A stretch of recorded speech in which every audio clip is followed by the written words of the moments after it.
जय जिनेंद्र। 16 कारण भावनाओं का प्रोग्राम चल रहा है।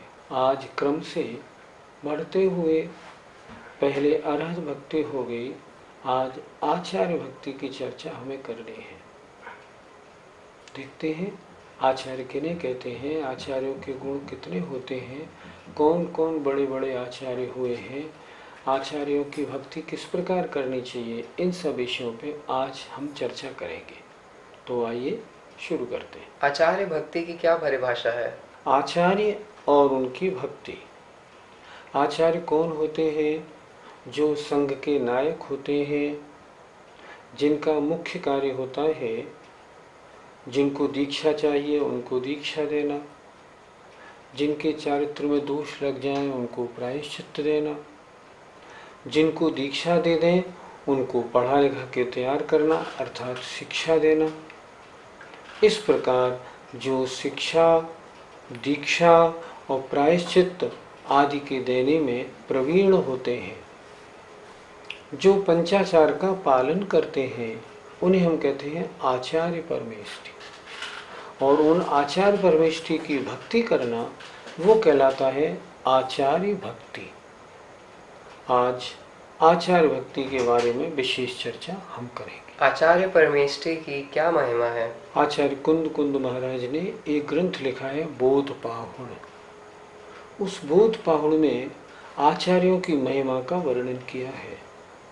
उन्होंने उसमें लिखा है, ये आचार्य परमेष्ठी तो साक्षात चलते फिरते अरिहंत हैं। इनको अरिहंतवत समझकर इनकी भक्ति पूजा करो। अंतर इतना है कि इनके अभी घातिया कर्मों का नाश नहीं हुआ, लेकिन दिगंबरत्व, इधर भी दिगंबरत्व, दोनों तरफ वीतरागता, वो मोक्ष मार्ग को प्राप्त हो चुके। ये मोक्ष मार्ग पर चलने में सबसे आगे हैं, अगुआ मुखिया है। इसलिए उन्होंने लिखा है, इनको तो चलते फिरते अरहंत का बिंब समझना और इनकी अरहंतवत भक्ति करना। इसलिए आचार्य परमेष्ठी की भक्ति करना समझो अरहंत परमेष्ठी की भक्ति करना। इसलिए आचार्य परमेष्ठी की भक्ति बड़े बहुमान, सम्मान, बड़े भक्तिभाव से करनी चाहिए। आचार्य परमेष्ठी के कितने गुण होते हैं? आचार्य परमेष्ठी के 36 गुण होते हैं। जितने भी आचार्य होते हैं उनमें साधु परमेष्ठी के 28 गुण तो होते ही होते हैं, अर्थात 5 महाव्रत, 5 समिति, 5 इंद्रिय जय, 6 आवश्यक और 7 शेष गुण। ये 28 गुण तो प्रत्येक दिगंबर साधु के मूल गुण हैं ही। इनके अलावा जो आचार्य परमेष्ठी होते हैं उनमें 36 गुण विशेष पाए जाते हैं। वे 36 गुण कौन कौन से हैं उनकी हम थोड़ी चर्चा कर लेते हैं। सबसे पहले वो 12 तपों को तपते हैं। 12 तप, 6 अंतरंग और 6 बहिरंग। बहिरंग तप अनशन अर्थात उपवास करना, ऊनोदर भूख से कम खाना, विविक्त शय्यासन एकांत स्थान में सोना और बैठना, वृत्ति परिसंख्यान जब भी आहार को उठें तब आंखड़ी लेकर उठना, रस परित्याग 6 रसों में से 1, 2 या सभी रसों का त्याग करना, और काय क्लेश शरीर को कष्ट देने के लिए, शरीर को कष्ट प्रूफ बनाने के लिए कष्टों को सहन करने का अभ्यास करना, अर्थात गर्मी में पर्वतों के ऊपर, वर्षा ऋतु में वृक्ष के नीचे और शीत ऋतु में जाड़ों में नदी के किनारे खड़े होकर ध्यान लगाना, ताकि आगे अगर कभी ऐसी परिस्थितियां आ जाएं तो संयम से हटने का अवसर ना आए। ये 6 होते हैं बहिरंग तप। अंतरंग 6 तप होते हैं प्रायश्चित्त। कभी कोई अपने चारित्र में दोष लग जाए तो उसका प्रायश्चित्त लेना, विनय अर्थात सम्यक दर्शन, ज्ञान, चारित्र और तप के धारकों की विनय करना, उपचार विनय करना, सभी साधुओं का यथा योग्य सम्मान करना। इस प्रकार ये दूसरा अभ्यंतर तप हुआ विनय।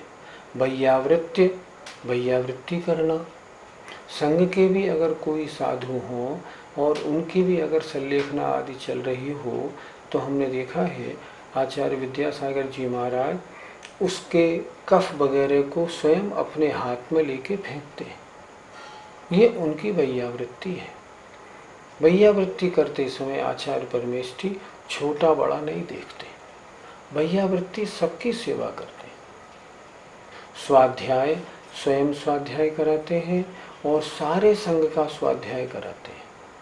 हम देखते हैं जहाँ जहाँ आचार्य श्री रुकते हैं महीने भर, शीतकाल में, ग्रीष्म काल में या चातुर्मास करते हैं तो अपने संघ के लिए उनकी वाचना बराबर चलती है। अभी आचार्य श्री के संघ के एक मुनि महाराज से चर्चा हुई तो उन्होंने बताया हमें जब दीक्षा दी गई थी तब हमारा शरीर हर तरह से दीक्षा के योग्य था पर हमें ज्ञान कुछ भी नहीं था। हमने आचार्य श्री को बोला महाराज दीक्षा बाद में देना, पहले हम शिक्षा तो प्राप्त कर लें। आचार्य श्री ने कहा आचार्यों ने क्रम बनाया है पहले दीक्षा फिर शिक्षा, तुम दीक्षा ले लो, पढ़ाने का तुम्हें काम मेरा है। उसके बाद फिर आचार्य श्री ने हमको दीक्षा दे दी और दीक्षा देने के बाद मुनियों के आचार संबंधी जो ग्रंथ हैं उनको अच्छी प्रकार समझाया, हमारी एक एक क्रिया कैसी होनी चाहिए ये हमें स्वाध्याय में बताया। इस प्रकार स्वाध्याय एक होता है व्युत्सर्ग, बहिरंग जितना परिग्रह है, मेरा जो मकान, स्त्री, माता पिता, बच्चे, भाई बहन, उन सब से मैं ममत्व छोड़ता हूँ और इनके अलावा अंतरंग में भी मैं समस्त कषाय आदि का त्याग करता हूँ। बहिरंग परिग्रह का त्याग और अंतरंग परिग्रह का भी त्याग। अंतरंग परिग्रह 14 प्रकार का होता है, 9 कषाय, 4 कषाय और मिथ्यात्व। इन सब परिग्रहों का त्याग करना इसे कहते हैं व्युत्सर्ग। और ध्यान आचार परमेष्ठी होते हैं, वो धर्म ध्यान अच्छी प्रकार ध्याते हैं।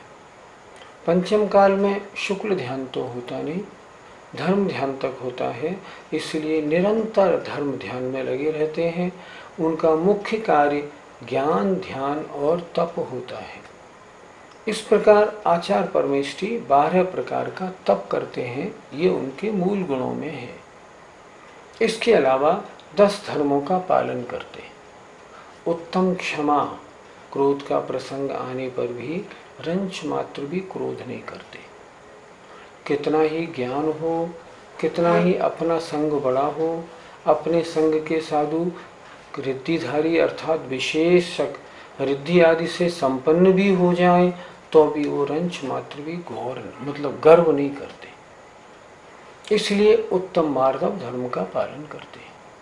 उत्तम आर्जव, उनमें रंच मात्र भी छल कपट नहीं होता। उत्तम शौच, संपूर्ण लोभ का त्याग करते हैं, एकदम लोभ से दूर रहने वाले हैं और अपने शरीर को रत्नत्रय के द्वारा पवित्र करते हैं। उत्तम सत्य, झूठ बोलने का, मन वचन का कृतकारित अनुमोदना से वे त्याग रखते हैं। चर्चा किसकी चल रही है? चर्चा चल रही है आचार परमेष्ठी के मूल गुणों की, कि आचार परमेष्ठी में क्या क्या विशेषताएं, क्या क्या क्वालिटीज होती हैं। इसके बाद 5-6 प्रकार का प्राणी संयम और 6 प्रकार का इंद्रिय संयम अर्थात 6 काय के जीवों की रक्षा करना और 5 इंद्रिय मन को वश में रखना, इस प्रकार 12 प्रकार के संयम को पालते हैं। 12 प्रकार के तप को करके उत्तम तप धर्म का पालन करते हैं। त्याग मतलब ज्ञानदान और अभेदान देते हैं और राग द्वेष का त्याग करके उत्तम त्याग धर्म का पालन करते हैं। 9वां धर्म है उत्तम आकिंचन्य, अर्थात यद्यपि उन्होंने सब परिग्रह को छोड़ दिया है और उनके पास मात्र पीछी कमंडलू और शास्त्र है, लेकिन वे पीछी कमंडलू शास्त्र और तो और अपने शरीर से भी रंच मात्र ममत्व नहीं रखते। वो कहते हैं आत्मा के अलावा मेरा कुछ है ही नहीं, ऐसा आकिंचन्य धर्म का पालन करते हैं। स्त्री मात्र से दूर रहते हैं, रंच मात्र भी मन में विकार नहीं लाते और अपनी आत्मा में रमण करते हैं। इस प्रकार उत्तम ब्रह्मचर्य धर्म का पालन करते हैं। कितने मूल गुण हो गए? 12 तप और 10 धर्म, 22। इसके अलावा 6 आवश्यकों का पालन करते हैं। 6 आवश्यक कौन से? पहला आवश्यक होता है समता या सामायिक। सामायिक का मतलब होता है अच्छे और बुरे में, स्तुति करने वाला हो या निंदा करने वाला हो, महल हो या जंगल हो, कंचन हो या कांच हो, ठहरने का स्थान झोपड़ी हो या किसी बड़ा भारी लंबी चौड़ी धर्मशाला या महल बना हो, इसमें उनके परिणाम हमेशा एक से रहते हैं। कभी भी उनके परिणामों में राग द्वेष की भावना, इष्ट अनिष्ट की कल्पना, अच्छे बुरे की भावना नहीं आती। इस प्रकार वो सामायिक नाम के आवश्यक या समता नाम के आवश्यक का पालन करते हैं। दूसरा, वंदना करते हैं, स्तवन करते हैं। वंदना अर्थात किन्हीं एक तीर्थंकर भगवान का उनकी वंदना करते हैं, उनका स्तवन करते हैं। स्तवन अर्थात 24 तीर्थंकर भगवानों का, जैसे स्वयंभू स्तोत्र आदि है, उनका वाचन करके 24 तीर्थंकरों का स्तवन करते हैं। समता धर बंदन करे नाना थुति बनाए। और क्या करते हैं? प्रतिक्रमण और प्रत्याख्यान अर्थात प्रतिक्रमण, जो दोष हुए हैं उन दोषों को मेरे दोष मिथ्या हो, सुबह दोपहर शाम तीनों समय बराबर प्रतिक्रमण करते हैं। प्रत्याख्यान, जो भी दोष होते हैं भविष्य में इन दोषों को नहीं करूँगा, ऐसा प्रत्याख्यान लेते हैं। और क्या करते हैं? कायोत्सर्ग करते हैं, घंटे 2 घंटे 3 घंटे खड़े होकर और आत्मचिंतन करते हैं। इस प्रकार ये 6 आवश्यक होते हैं आचार परमेष्टि के, जिन्हें आचार परमेष्टि को नित्य करना होता है। इन आवश्यकों के पालन में आचार परमेष्टि बहुत दृढ़ होते हैं। जैसे एक बार की बात बताऊं, जैसे वंदना, तीर्थंकरों की वंदना की जाती है, ये दोपहर को सामायिक के रूप में की जाती है। इसका समय मुनि महाराजों का होता है लगभग 11:30 से और 1 बजे तक। एक बार आचार्य श्री के पास उमा भारती, जिस समय मध्य प्रदेश की मुख्यमंत्री थी, वो आचार्य श्री के दर्शन करने आने वाली थी। उन्होंने अपने हिसाब से टाइम दिया 12 बजे का।